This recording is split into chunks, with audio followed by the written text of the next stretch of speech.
What does it mean to have a dysregulated nervous system? So normally your body functions properly, everything runs smooth, but then some trauma happens and it gets stuck in the nervous system. And this can trigger a cascade of reactions. So you fragment. Dissociation may happen.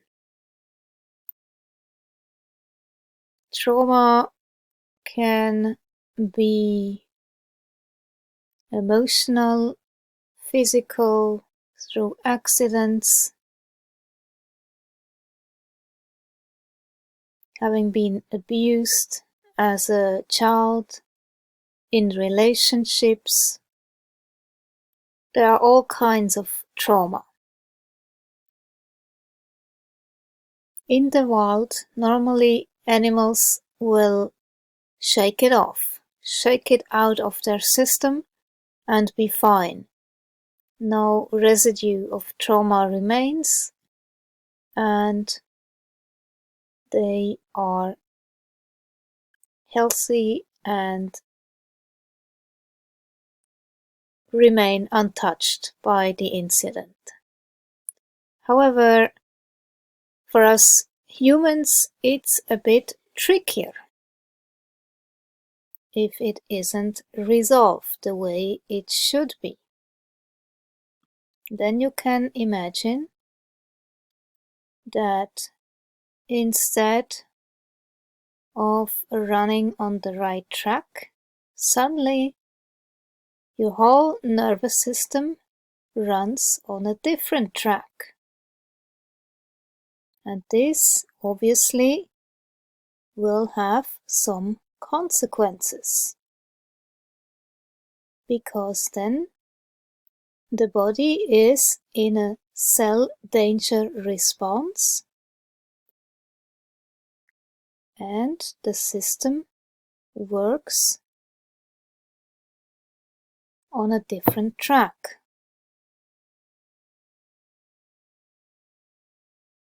And you may develop symptoms and suddenly you are stuck because your body is in the freeze response. So why is it so hard to get out of chronic freeze by yourself? Because you have symptoms like depression, lethargy, feeling dead, exhausted. You may experience chronic fatigue. You may feel disoriented, disconnected. You dissociate. You may have fibromyalgia, low blood pressure, perhaps your digestion is out of whack. You can't seem to pull yourself together anymore. It needs to be said at this point that freezing is not something you need to be ashamed of, because this was your way to survive. In fact, the behaviors of fighting, fleeing, and freezing are so primitive that they predate even the reptilian brain. These survival tools are found in all species, from spiders and cockroaches to primates and human beings. Universal and primitive defense behaviors are called the fight or flight strategies. If the situation calls for aggression, a threatened creature will fight. If the threatened animal is likely to lose the fight, it will run if it can. These choices aren't thought out, they are instinctually orchestrated by the reptilian and limbic brains. When neither fight nor flight will ensure the animal's safety, there is another line of defense: immobility, freezing, which is just as universal and basic to survival. For inexplicable reasons, this defense strategy is rarely given equal billing in texts on biology and psychology. Yet, it is an equally viable survival strategy in threatening situations. In many situations, it is the best choice, especially if you were very little, you had no other option. On the biological level, success doesn't mean winning, it means surviving, and it doesn't really matter how you get there. However, if you are stuck in the freeze response, it is difficult to get out of it all by yourself. And that's where support is needed to pull you out of that freeze so you can get back into action. Animals as teachers. Animals in the wild provide us with a standard for health and vigor, as well as give us insight into the biological healing process. They offer us a precious glimpse of how we might function if our responses were purely instinctual. Animals are our teachers, exemplifying nature in balance.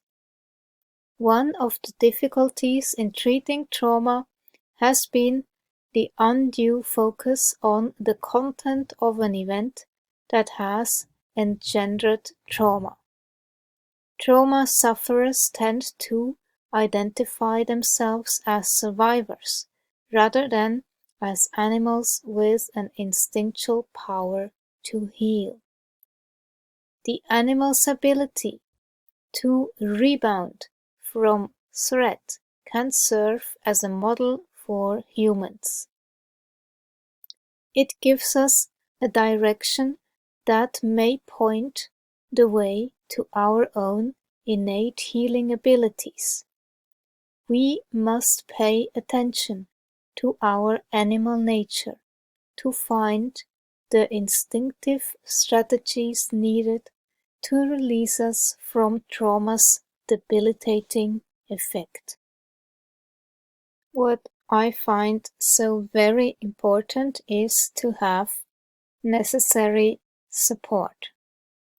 Having at least one person in your corner that really has your back. Because if you have this kind of support, you give yourself permission to actually go and do the things you would like to do. You feel more courageous. When you feel seen, heard, validated, and understood. Everybody needs somebody like that. Validation is so important, especially when you are a trauma survivor that has been invalidated. So how do you shift a dysfunctional baseline back to a more regulated baseline? What certainly helps is to recognize your emotional triggers So one important thing is when you realize you have been triggered, because the world will not stop throwing triggers at you. You just can't avoid it. So you can't stay in your house for the rest of your life in order to avoid those triggers. Know what those triggers are, and you can navigate around them. So if there are people in your life that do not support you, that invalidate you or criticize you and re-traumatize you, you have to cut them loose, because they are not helpful for you to heal your trauma.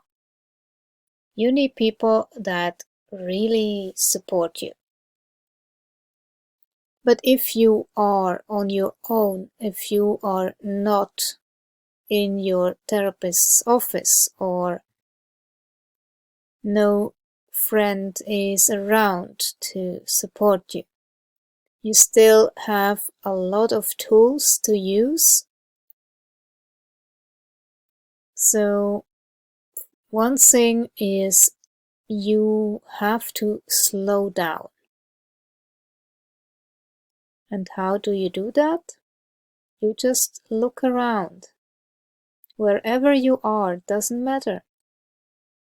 You sit down, you take a breath, and you look around. You register everything, the colors, the scent, maybe the noises. You feel the chair underneath you, supporting you. You feel your feet on the ground. And you can try to connect with the felt sense within you. I have a technique that I use. I focus on my inner heart, that's the middle chest point. So with my attention I go there. Sometimes it even gets warm, and this is how I can get centered in myself. And you can use essential oils if you have a favorite scent. It will bring you back to reality. And then you can work on your posture when you feel all tense. You can straighten up. You can smile at yourself in the mirror, or do some Qigong movements that will open up your chest. You can also soothe yourself with, I use Jinjin-jutsu for that, soothing touch. And here is the number 19. When you touch your elbows, it will give you a sense that nothing can really harm you. It's very, very comforting. So simple. Just hold that position for 2 minutes or so until you feel a bit better. You can touch your lips. This is really calming, believe it or not. I use a cotton scarf for that, and it really helps to calm down. You can massage your body, like some firm touch can be very calming. Then there is a so-called forest bathing. Just go into the forest, take a walk. It will restore you, calm you down, harmonize you.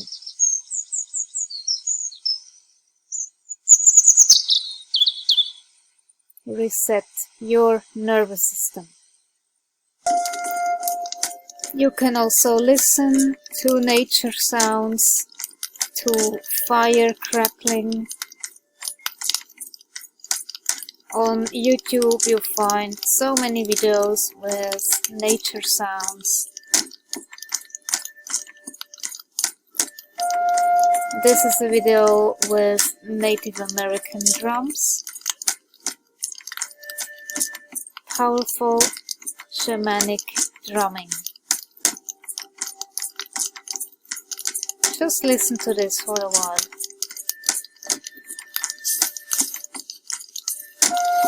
Very nice.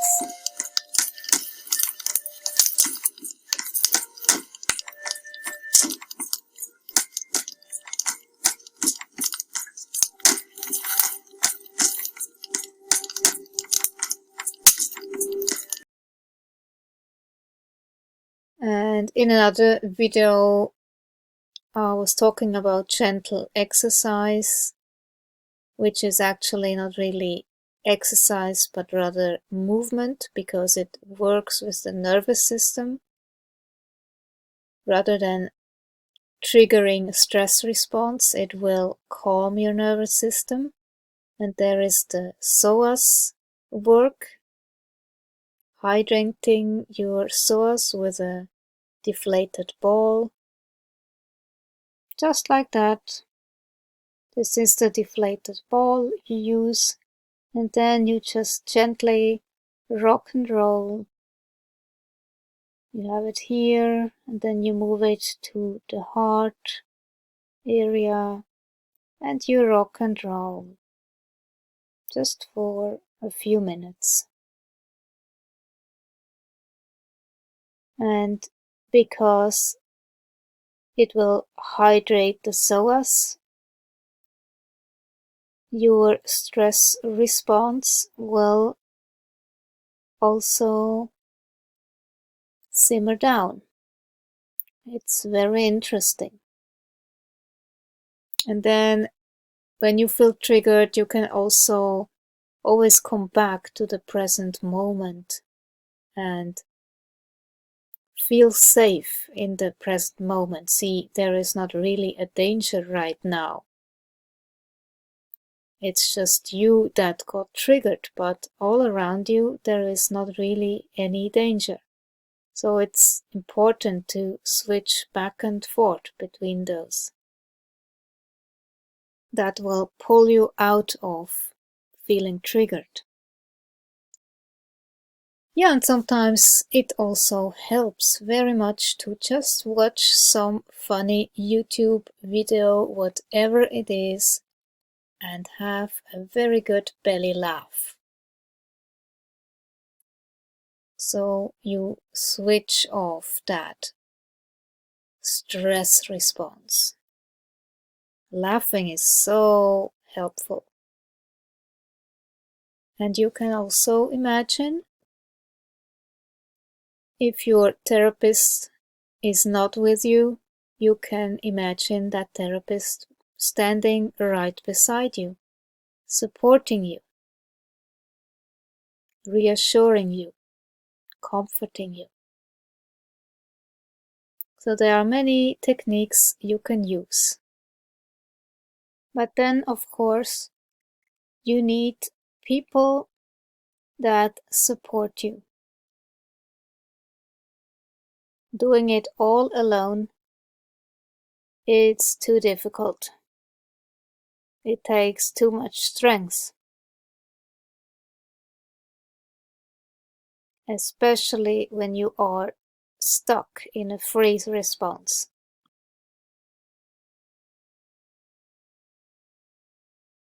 by having somebody point out all the things that you have accomplished, all the hard work that you have done, the perseverance, the willingness to heal, not giving up. You need somebody that sees the progress.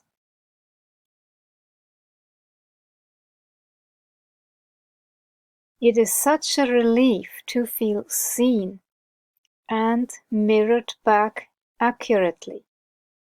What a relief to, for once, feel heard and not judged, to feel understood.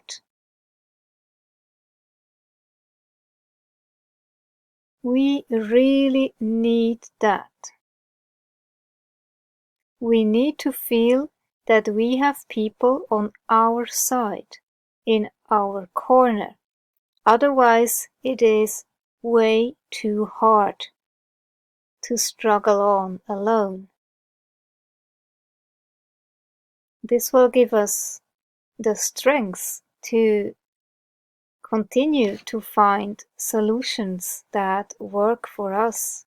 And when there is somebody in our corner who will acknowledge all that we do,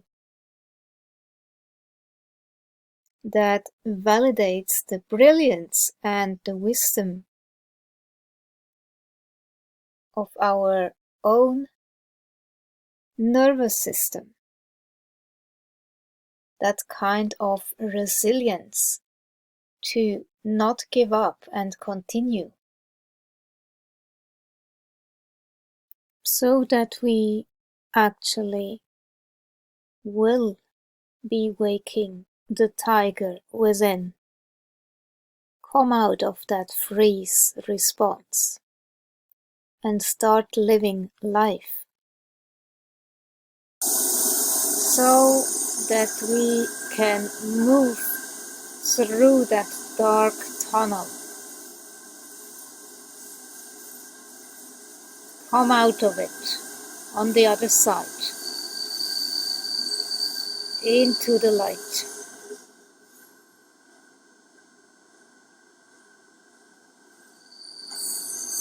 And be on the right track again, regaining our health, our strength, our vitality, our enthusiasm, our joy and happiness, and doing what we love. Restoring nervous system health, coming home to ourselves, reconnecting with our inner wisdom.